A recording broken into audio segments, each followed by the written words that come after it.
Assalamualaikum warahmatullahi wabarakatuh. Perkenalkan, kami dari kelompok G, kelas pemodelan dan simulasi, ingin mempresentasikan hasil tugas kami, yaitu tentang gerak jatuh bebas dengan hambatan udara. Di sini ada anggota Torik Abdullah, Galana Haditisara, dan juga Trisula Darmawan. Ini selanjutnya akan dijelaskan oleh teman saya.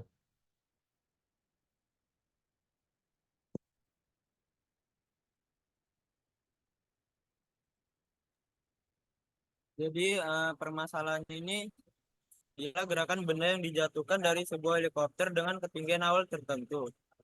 Jadi analisis ini dilakukan untuk memahami bagaimana pengaruh parameter-parameter seperti waktu, konstanta hambatan udara, massa, dan massa yang mempengaruhi gerakan benda dalam kondisi jatuh bebas. Gaya hambatan udara yang tujuan utamanya adalah untuk membandingkan hasil simulasi numerik dengan solusi analitik.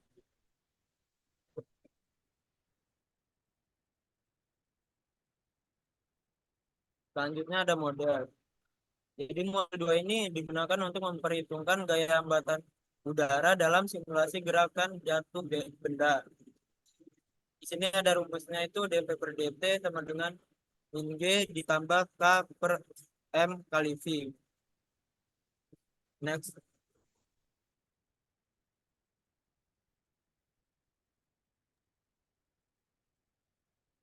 Jadi untuk solusi numerik ini kami menggunakan metode Euler. Jadi metode Euler ini untuk menyimulasikan gerakan objek secara iteratif dengan dikritisasi persamaan diferensial menjadi bentuk iteratif dan menerapkan langkah waktu ke depan menggunakan pendekatan Dirac-Taylor pertama. Hasil iteratif ini digunakan untuk memperkirakan kecepatan dan posisi pada langkah waktu selanjutnya. Next. Ya, berikut hasil dari solusi numerik. Di sini bisa kita lihat grafik dari posisi 100 meter, ketinggian 100 meter ke 0 meter ini dengan waktu 2,5 detik lebih. Dan berikut ada tabel data historinya posisi antara posisi dan waktu. Next.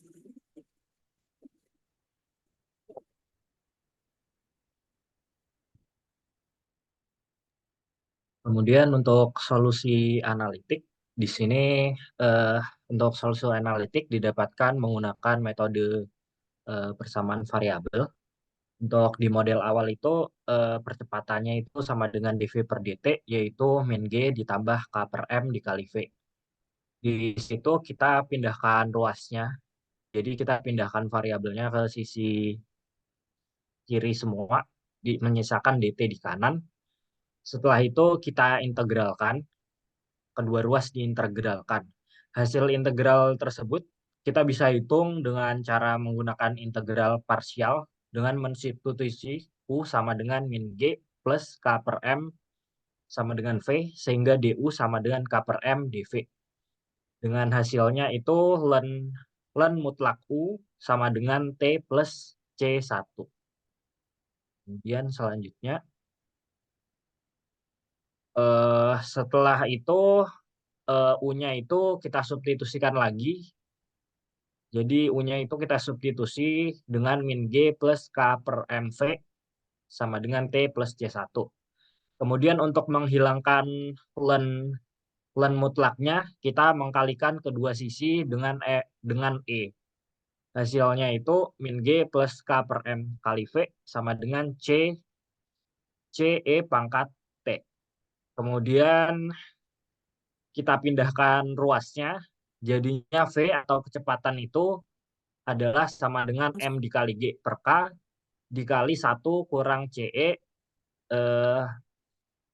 pangkat min K per M dikali T, terus ditambah C.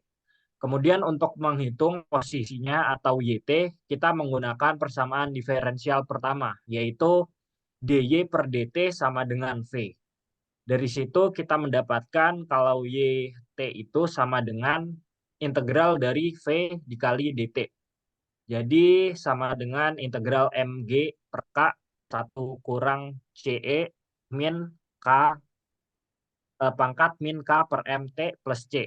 Kemudian hasilnya itu YT sama dengan H dikurang mg per k dikali t plus m kuadrat g per k kuadrat dikali 1 per E pangkat min K per MT plus CT, di mana H itu merupakan posisi awal dan CT adalah konstanta dari kondisi awal kecepatan K, M, dan G. Kemudian selanjutnya, ini adalah hasil solusi analitik dengan parameter sebagai berikut, yaitu konstanta gravitasinya 9,8 dengan luas penampang 0,5 meter persegi. Kemudian K-nya itu 0,1 dikali A atau luas penampangnya. Kemudian massa bendanya itu 1 kg dan H atau ketinggian awalnya itu 100 meter. Dari visualisasi bisa dilihat bahwa objek itu bergerak jatuh dengan lintasan berbentuk linear dan jatuhnya itu sangat cepat, kurang dari 1 detik. Udah ada di dasar. Kemudian selanjutnya. Oke, ini adalah perbandingan antara solusi analitik dengan solusi numerik. Di sini untuk kedua solusi, kami menggunakan parameter yang sama, yaitu dengan konstanta gravitasi 9,8, luas penampang 0,5, dengan konstanta hambatan udara 0,1 dikali luas penampang, massa bendanya itu 1 kg, dan ketinggian awalnya 100 meter. Di sini kita bisa lihat bahwa visualisasinya itu mungkin bisa di next. Untuk analisis visualisasinya itu bisa dilihat ada perbedaan dari kedua solusi. Yang pertama itu dari segi waktu. Kita bisa lihat bahwa pada solusi analitik, waktu benda jatuh di dasar atau ketinggian 0 itu sangat cepat, kurang dari 1 menit. Sedangkan untuk solusi numerik itu lebih dari 4 detik. Kemudian untuk kedua lintasannya itu untuk yang analitik linear, sedangkan yang numerik itu lintasannya melengkung. Selanjutnya akan dilanjutkan oleh teman saya. Ya, saya akan melanjutkannya. Berikut adalah analisis pengaruh nilai parameter untuk delta T, K, dan M dan H terhadap pengaruhnya dalam itu ya. Yang nilai kita gunakan adalah itu untuk delta waktunya ada 0,01, 0,05, dan 0,1. Terus untuk konstantanya ada 0,1, 1, dan 5. Dan massa bendanya itu adalah 0,5, 1, dan 2. Serta ketinggiannya itu adalah 50, 100, dan 150. Bisa dilihat ini adalah visualnya yang merupakan dari apa sih, delta waktunya itu ada 0,1 dan K-nya itu 0,1. Bisa dilihat dari sini visualnya ini untuk yang delta 0,5 dan K-nya 1.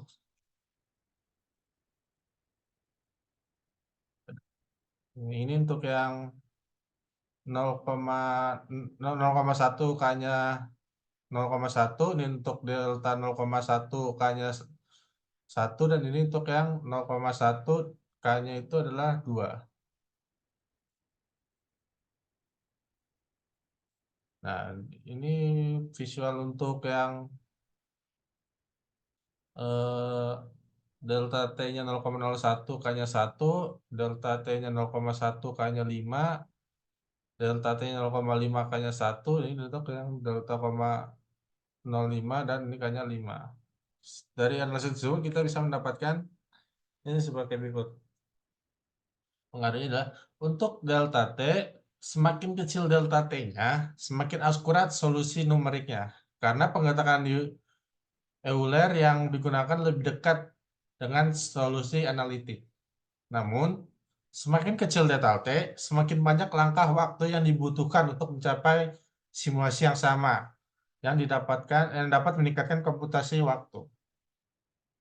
Dan untuk konstantanya adalah K yang lebih besar akan menghasilkan gaya hambatan udara yang lebih besar juga. Dengan itu akan mengurangi kecepatan benda lebih cepat. Hal ini dapat menghasilkan perubahan yang dramatis dalam pergerakan objek, terutama pada awal simulasi. Untuk massa bendanya adalah mempengaruhi percepatan benda untuk gaya yang sama. Semakin besar massa, semakin kecil percepatan dihasilkan oleh gaya yang sama. Dengan demikian, semakin besar massa benda, semakin lambat benda itu akan jatuh. Dan untuk ketinggian awal tak hanya itu adalah akan mempengaruhi yang diperlukan bagi benda untuk mencapai permukaan. Semakin tinggi awal, juga semakin lama benda akan jatuh. Oke, mungkin sekian saja dari kelompok kami.